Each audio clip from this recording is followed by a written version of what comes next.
Buenas noches, damas y caballeros.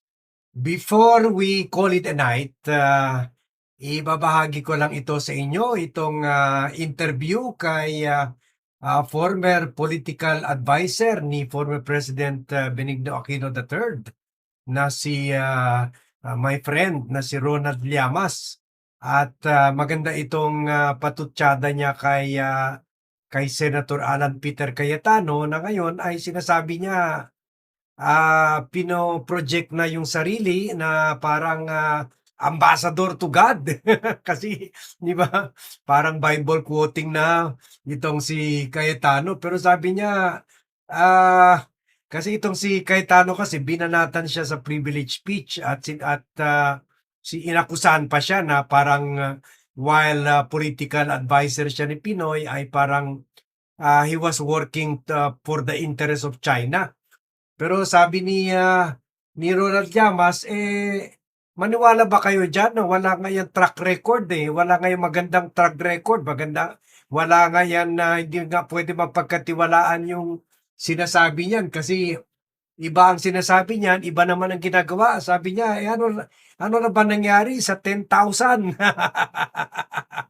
Sa 10,000 na pangako niya. Kasi sabi niya, yun naman ang isa sa mga dahilan kaya na re-elect si Cayetano as senator. Kumbaga gamit na gamit kwan talaga na budol-budol talaga ang mga botante. Nasilaw doon sa 10,000 na pangako sa mga bibigyan daw sa mga mahirap, sa mga PWD, sa mga senior citizens. Ang daming umasa doon, naniwala talaga, kaya nanalo. Nanalo si Alan Peter Cayetano sa 2022 elections. Kaya sabi niya, maniwala pa kayo dyan sa mga pangako na ganyan, sabi niya. At kaya 2019 election. At saka sabi niya, wala yan, puro kwan lang yan, puro pangako lang yan na napako ni Alan Peter Cayetano. Pagkatapos, sabi niya, wag din nating kalimutan, ito yung si Alan Peter Cayetano na dumipensa kay Duterte sa pagsabi doon pa naman sa United Nations na habang kwan siya, Secretary of Foreign Affairs, na walang katotohanan yung mga extrajudicial killing stories or reports emanating from the Philippines na Duterte was the one ordering the mass killings of suspected drug lords and drug users. Yung pala, sila naman pala ang behind sa drug trade sa Pilipinas. Kumaga, pinapatay lang nila yung kompetensya nila. So, yan. Kaya durog na durog si Alan Peter Cayetano dito sa banat niya sa kay Ronald Llamas na niresbakan naman siya in a way na siyempre marami pa rin tao kahit kayo dito sa Vlogcaster channel tuwing nag-vlog tayo ukol kay Alan Peter Cayetano, ang dami sa inyo nilalagay sa comments. So saan na yung 10,000?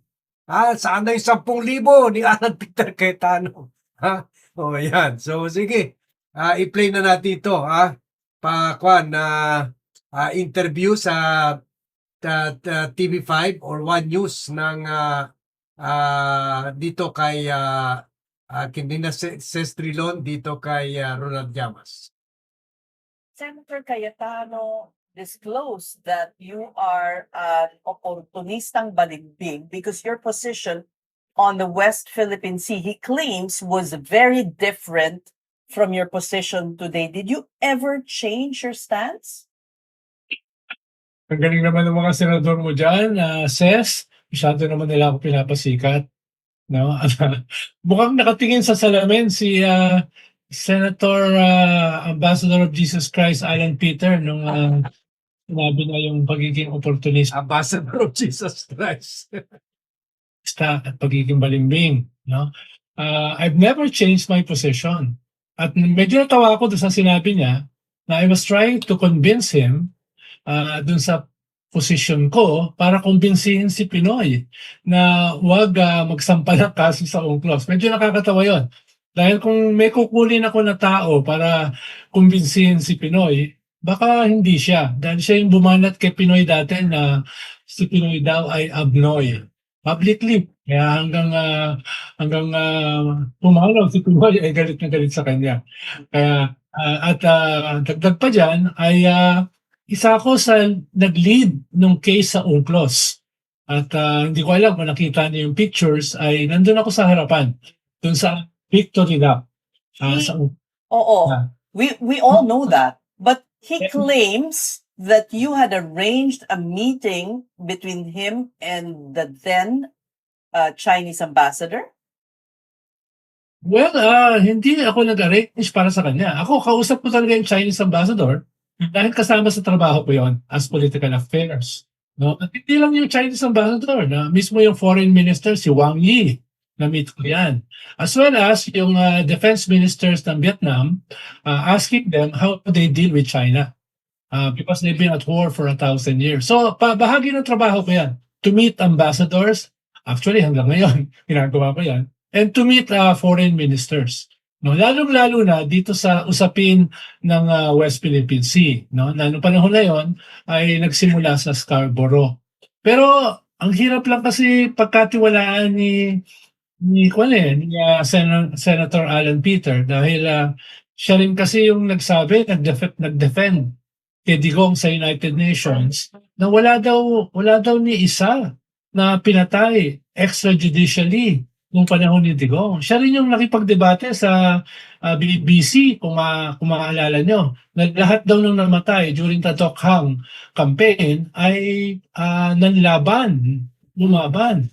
At siya rin yung nagpromisa sa lahat ng pamilya na bibigyan ng 10,000 pesos, etc. etc. Kaya po ako sa inyo, hindi ako basta-basta maniniwala kung babalikan yung kanyang track record. Well, except that he brought it up in plenary. So, I was very surprised. No? Paano ako naging agenda sa isang Senate? Parang si Robin Hood Padilla, parang pisado ako pinapasikat. Anong tingin mo, Sean? Kailangan ko bang sagutin yung mga yan? Hindi, ganito na lang. So once and for all, you're categorically denying that that conversation ever happened between Of course. you and then Of course. minority leader. Okay. So never. Of course. So Yes, dahil halimbawa, na-picture lang ako na bumibili ng DPD, nagsabit na kagad ako na resignation kay Pinoy. Buti na lang hindi tinanggap. Yan pang iba yung aking pananaw sa kanyang foreign policy. Hindi lang ako pare-resign, sisipain ako niya sa Malacanang. Kaya mahirap na kontrahin mo yung posisyon o foreign policy ng presidente. Dahil nga, very fundamental yan. Very fundamental yan. At baka noon kasi, Secretary ng Foreign Affairs, tawag dito, si Alan Peter, naging Foreign Affairs Secretary. At very pro-China siya. Siguro, nung senador pa lang siya, very pro-China na siya. Dahil nung naging Secretary of Foreign Affairs siya, hindi lang siya pro-Tok Hang, pro-China siya. Kaya I doubt kung it took somebody like me to convince him doon sa posisyon for foreign policy ng presidente, lalo na si President Pinoy. pero I don't think naman na he would make this up. Nagkaroon ba kayo ever ng conversations at that time bilang part siya ng Senate and part kayo ng cabinet? Did you ever have discussions on China? Sige, okay na yun. So, yan ang maganda. Ha? Yan ang magandang patutsada. Yun ang magandang tirada ni Ronald Llamas kay Alan Peter Cayetano. At tingnan natin kung anong sagot ni Alan Peter Cayetano kasi marami pa rin tao ngayon tuwing nakikita nag-speech siya o nakikita umeepal na naman siya kung anuman issue, ang naalala lang nila ay yung 10,000. Ha? At kayo singilin nyo rin si Alan Peter Cayetano kasi yan ang dahilan kaya nanalo siya. Marami na bola niya doon sa 10,000. Kaya i-share nyo itong vlog, i-like nyo itong vlog para mapunta ito sa inbox ng mga supporters at staff ni Alan Peter Cayetano, kay Alan Peter Cayetano mismo. Ha? At sabihin nyo sa caption, Alan, saan na yung 10,000 namin? Ha? Kasi sabihin natin na dinaan na niya yun sa batas. Gusto niya maglabas ng Senado, ng Kongreso that time, na maglabas ng batas sa giving 10,000 sa mga senior citizens, sa mga mahirap, sa mga walang trabaho, sa mga PWDs. In fact, nag-file rin ata siya ng another resolution ngayon. Senador na siya. Pero ina-expect ng tao kung walang pera ang gobyerno, dapat siya na lang magbigay niyan. Ang tagal-tagal na niya sa politika. Ha?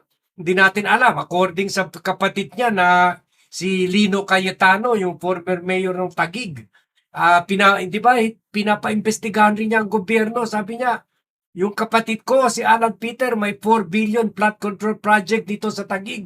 Imbestigahan nyo naman, isipin nyo yan, kapatid niya. So, ang daming pera ni Alan Peter Cayetano. So, it's about time, wag na niya gawin excuse yung gobyerno, paduduguin pa niya ang gobyerno, maglalabas pa ng pera ang gobyerno, siya na lang. Kahit gawin lang niya mga 1,000 families, kayang-kaya niyan, 100,000 families. 100,000 individuals, malaking bagay na yun. Ang hirap ng buhay ngayon. Kaya sige, ilagay nyo sa caption, i-share nyo itong vlog, i-like nyo itong vlog. Bago kayo matulog, ilagay nyo sa caption.